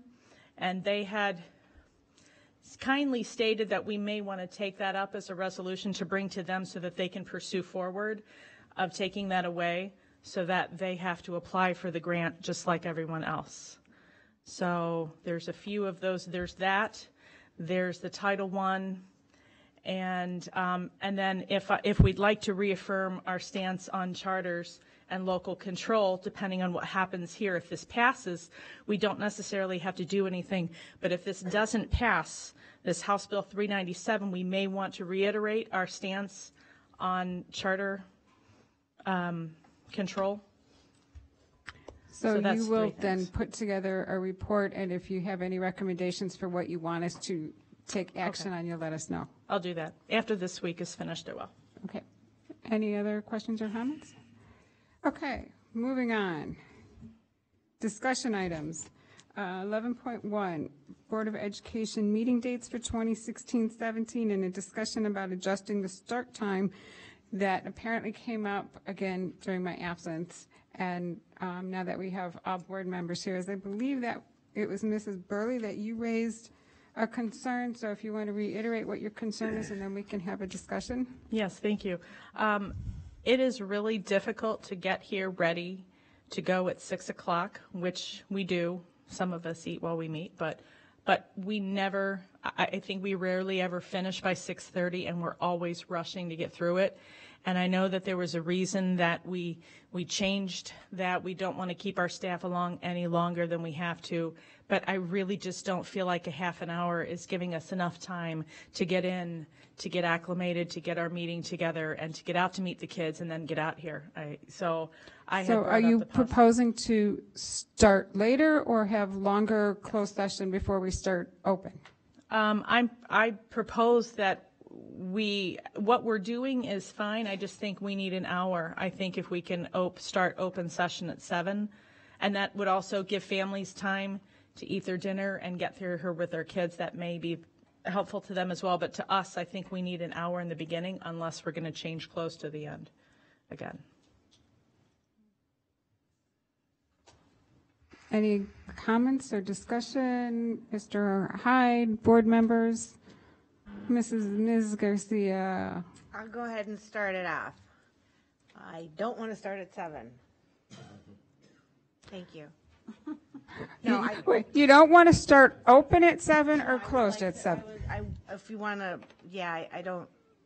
I think it's just a little too late. Like the kindergartners that were here, or the first grader. Well, they seem like very small to me that were here doing the pledge. It's just, I think it's a little late, and if we run late with our.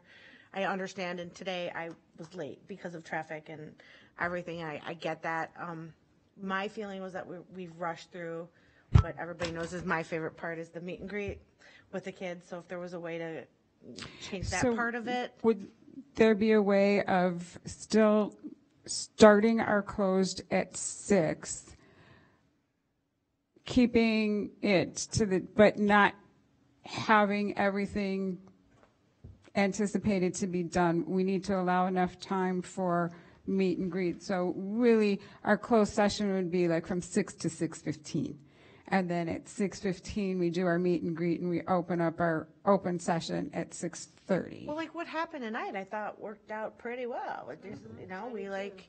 So instead of doing the. Got to take all the pictures. Okay, so then instead of doing the meet and greet before the meeting, it goes back to being part of our meeting. And it's still only 8:30, and Mr. Hyde talked for a long time.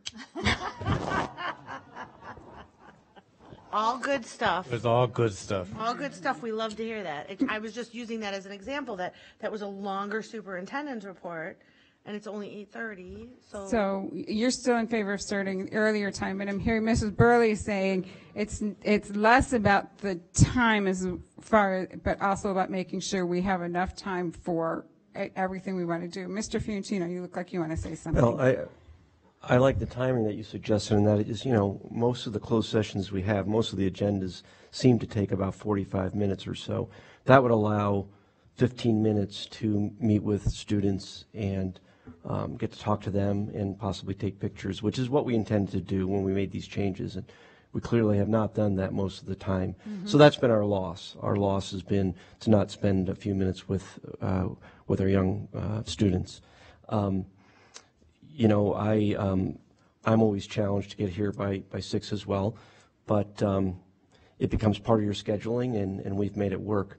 I would be in favor of what Ms. Burley is referring to or suggesting as well, a 6 and then a 7 o'clock start, because I think then we're being fair. We're creating a time that's realistic. Right now, we're very rarely meeting we're very often late, and these nice people are sitting here waiting for us.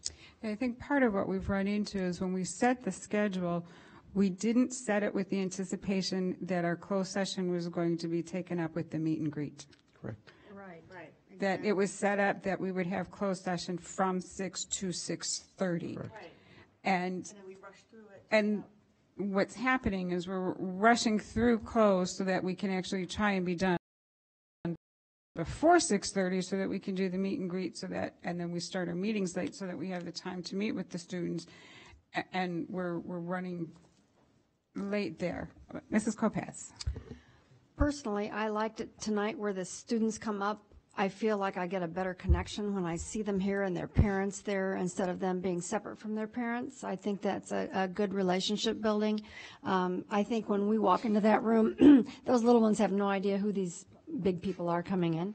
But when they come in here and they see us up here, they figure there's something different about it. That's my number one thought. Number two thought, we do rush. So if we take out that meet and greet, we have a half hour of closed session. But would it be possible to do a closed session from 6 to 6:40 and start this meeting at 6:45? It's just an extra 15 minutes is all I'm throwing out And then there. when we started, then when we start this meeting, really we're blocking in, 15 minutes of extra time before our 7 o'clock meeting that could be used to compensate for when we have the students. Well, yeah, what I'm thinking is if we could start this meeting at 6:45, those kids are in here and they're done by 7. They're ready to go. And I think that would just be, if I were a parent, I'd be glad to get my kids home at 7. Okay, Mr. Stevens, and you have no comments? I like Mrs. Kopaz's idea too. It seems like a good compromise. Mr. Fiorentino? That's fine, yeah. Mrs. Burley? What are your thoughts? That's fine. We have to find a better way. We have to find a way because, especially with this desk here, you guys have room to meet and greet. We have no room down here, and it's all cramped. And Can we move this desk? Or, yeah, they don't want to be up here either. Sorry. So put them down there in the front row. No. Mr. Alessio? Yeah, that was the original intent when this room was designed, was that with the accessibility and the space this area, students, especially the shorter ones, could come back here and shake hands, still provide opportunity for parents to take pictures. I think a lot of parents take advantage of that opportunity when we're out here and have more time with the presentation instead of in another room. If we plan on 6:45, we'll probably still be 15 minutes late like we are every week. So I think end up at 7, or we could plan it for 7 either way. I think, yeah. I sometimes think when you have an oddball time, people are aware of it more. At least I found that in my profession. If you start at 6 or 7, then they're late or early. But it's at 6:45, it's like, huh? And Sort of like airline time, we can start at 6:43. right, exactly. Except you'll have to come ahead of time for TSA check-in. Right, so instead of being here at 6, we have to be here at 5. The one thing that I think that I'll miss, though, bringing the kids back in here again is, when we get out there to actually meet with them, it's nice to actually talk to them, and we will not have that time anymore.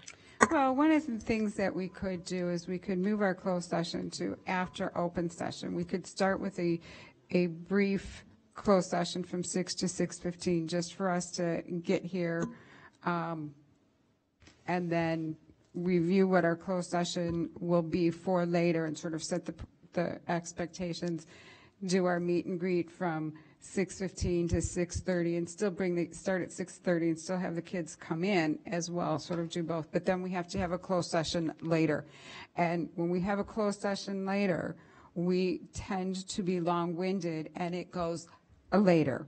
When we're pressed for time, we tend to be able to get done what we need to get done. Mr. Stevens. I like having the kids come in here and shake their hands in here because I actually converse more with them. I agree with Mrs. Kopaz again. It's kind of unusual, but that they look at you like, who are you and why are you talking to me when we go into the room? And I think what I'm hearing is board members want to be able to have time to converse with students. But here. In here. So whether it's the forum, I'm not hearing, except that the preferred forum would be in here, but allow enough time to be able to do that in this room.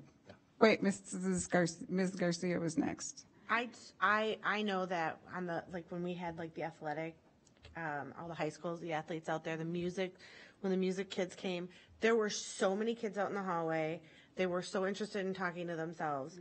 I didn't get to talk to, I think, one whole school worth of kids because it was running out there. You try and, I wound up doing high fives down the hallway just so that I could say, feel like I met with them. This way, I shook every hand today. I got to say congratulations. That's for me, my preference. being able to talk to them is great when they want to talk to us. But I think, like, that is almost too much pressure. Like they said, when we walk into the rooms and they're like, okay, where's my I mom? suppose we could be a little intimidating to those little 5-year-olds, but I don't think they get intimidated by us. I think they I get don't more think it's scared intimidating. I when think they it's look just kinda back. like, Mrs. Kopes. Well, I had 2 of my daughters that were chosen to come and do the pledge before the school board, and they were like, why are we doing this? I mean, and these were, you know, they're 2 of my smart ones. Oh, this is recorded, isn't it? Okay, so anyway, it was like they didn't get it, you know, it's like, what's the big deal? But when they walked in and then saw everybody, then it made an impression on them. I think if we want to spend the time with the kids and even their parents or whatever, that's when we go to the schools. That's when we go to school events. So that's just Susie's opinion. So, Mr. Hyde, did you have anything that you want to input in here? You know, you'd be brought in eventually. No, ma'am. Thanks.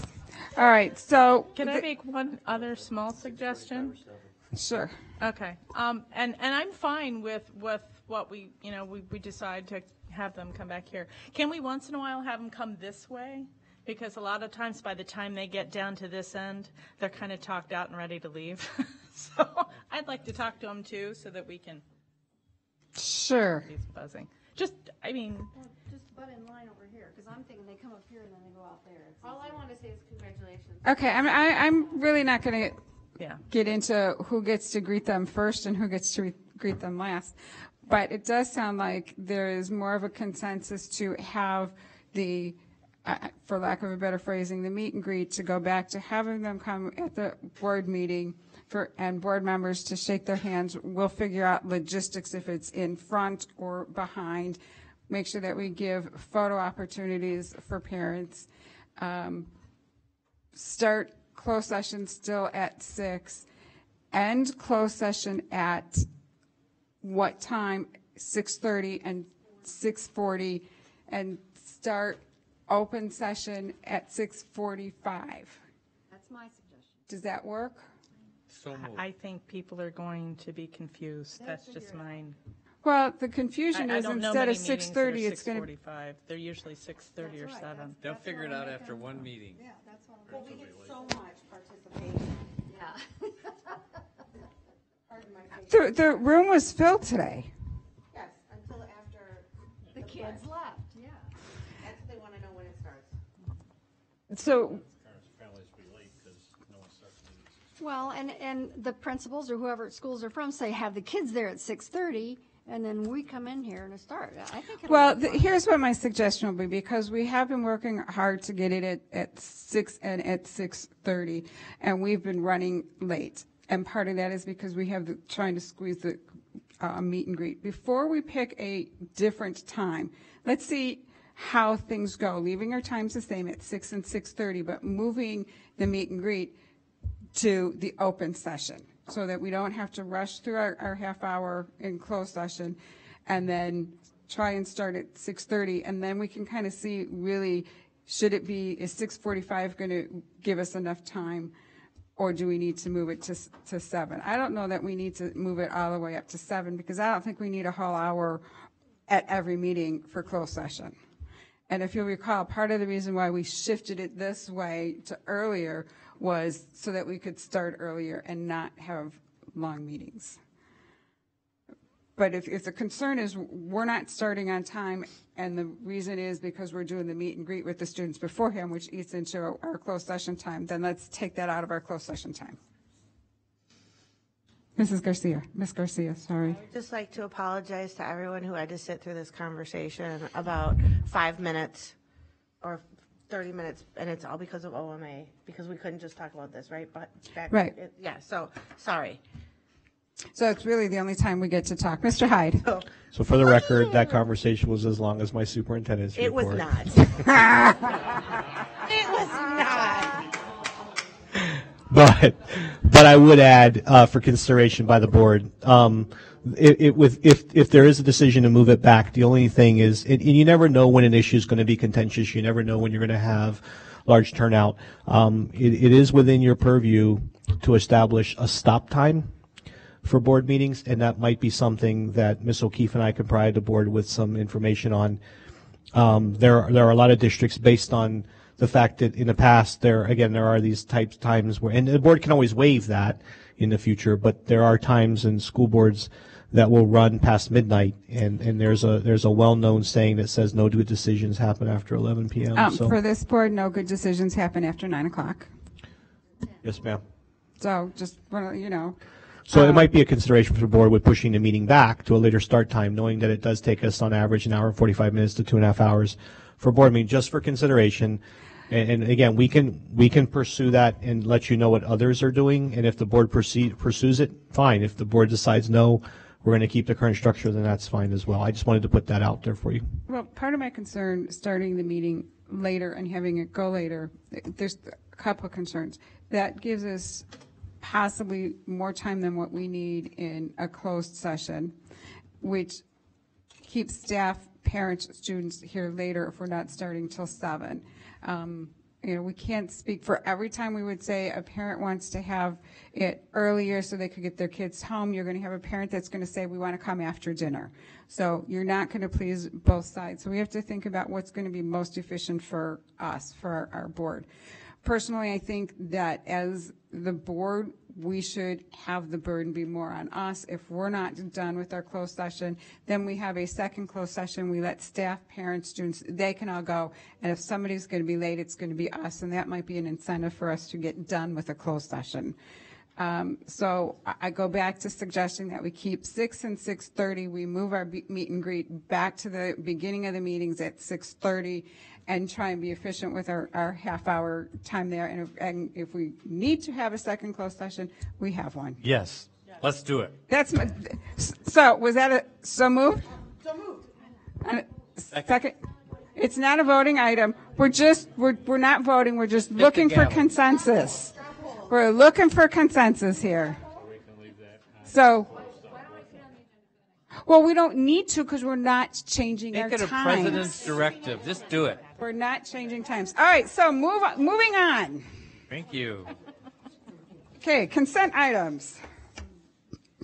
This is item number 12. I had no requests for pulling anything off, so you need a motion to approve consent items number 12. Second. Mr. Alessio. Aye. Garcia. Aye. Alessio, aye. Burley. Aye. Miller. Aye. Fiorentino. Aye. Topaz. Aye. Motion passes 7-0. Same for item 13. I had no requests to be removed for discussion, so I need a motion to approve. So move. Okay. Mr. Alessio. Stevens. Aye. Garcia. Aye.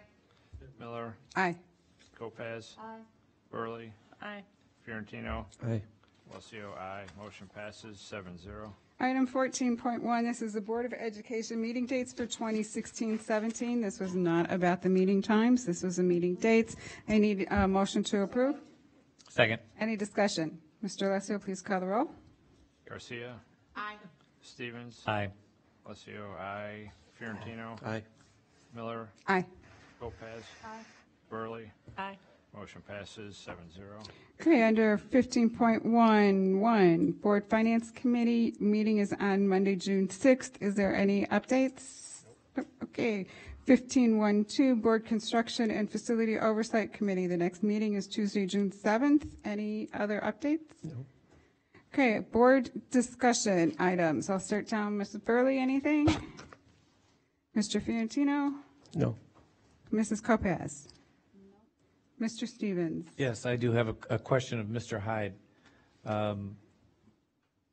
You supplied the board with a letter today regarding basically the outcome of our special meeting at Hampshire High School regarding the Cambridge Lakes Charter School.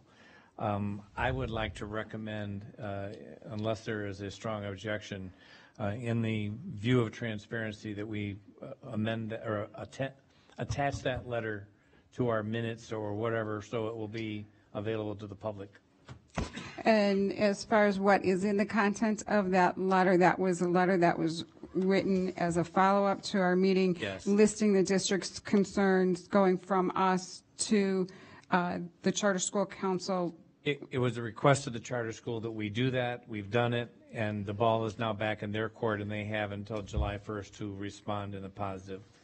And that letter included the issues and suggested resolution for the issues, as well as reaching out to try and set up meeting dates. Yes, ma'am.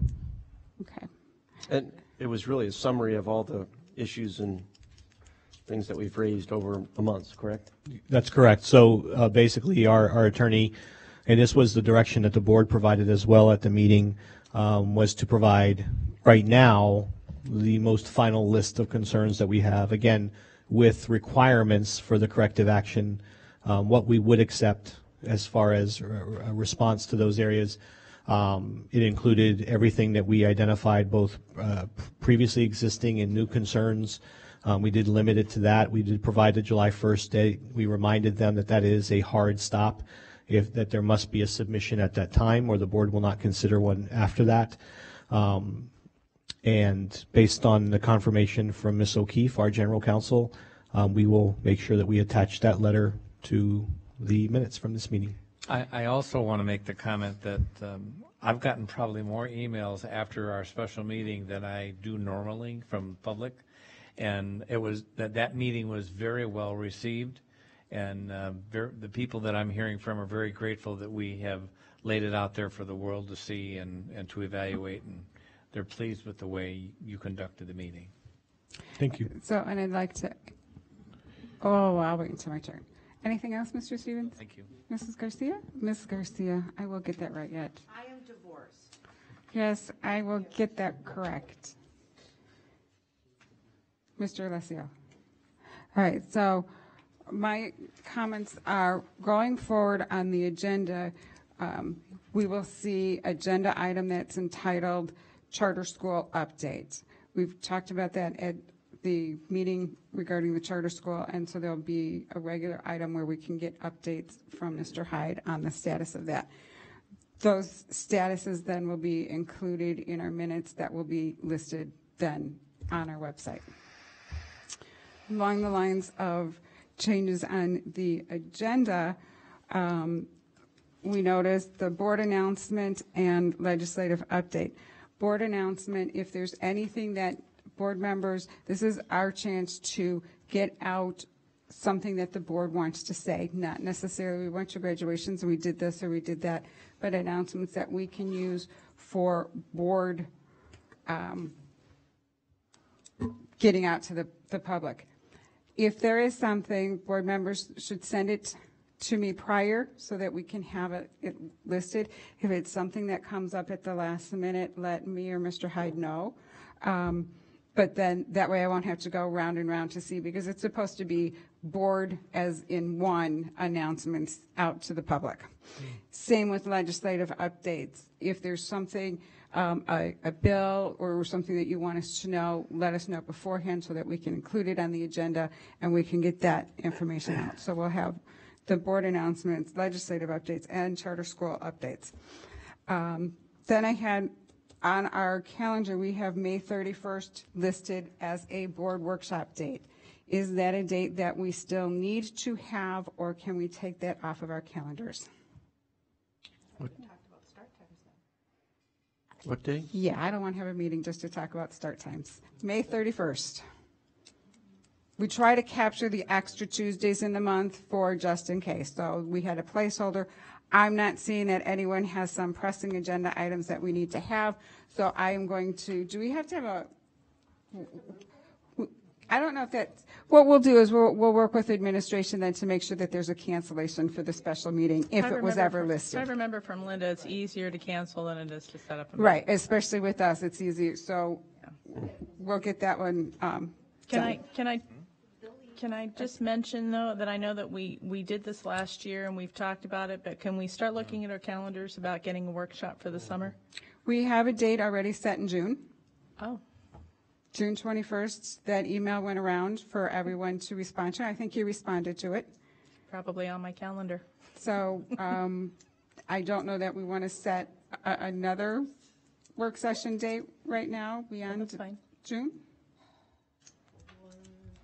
How many board meetings do we have in July? I thought we were going to do a Saturday We have morning. 2. We are having 2 this year? When did that? Yeah, I didn't get usually that we email. only have the one, but I think because of the charter school, we have the two, and we can look at even adding a third one in there. But we might be able to use that second one as the one for the charter school. And I'm going to be gone that one. So maybe we want to look at setting a special one in July as well. So I guess the June 21st one I thought was for the charter stuff. And it may still be for that, but as long as we have that date, We had the date set aside. Right, but last year we did it on a Saturday morning, and it was a nice morning where we could get a lot talked about. I don't know that we're going to get that on a Monday night, but I mean, I'll do whatever everybody else wants. You know, Saturdays are tough too. I think it's a Tuesday, and I think since that was the date that all but one of us were able to make, we should keep that date. We may end up canceling it or moving it, but we're just too hard in the summer to try and get anything scheduled.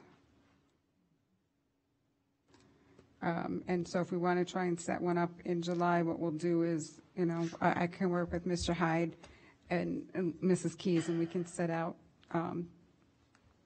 potential dates for people to look at their calendar. But once we start getting into August, we've got school starting. So there is no meeting on the 31st. Correct. There's no meeting on May 31st. Okay. Anything else? Move to adjourn. Second, Mr. Alessio? Stevens? Aye. Miller? Aye. Alessio, aye. Burley? Aye. Tarantino? Aye. Garcia? Aye. Lopez? Aye. Motion passes 7-0.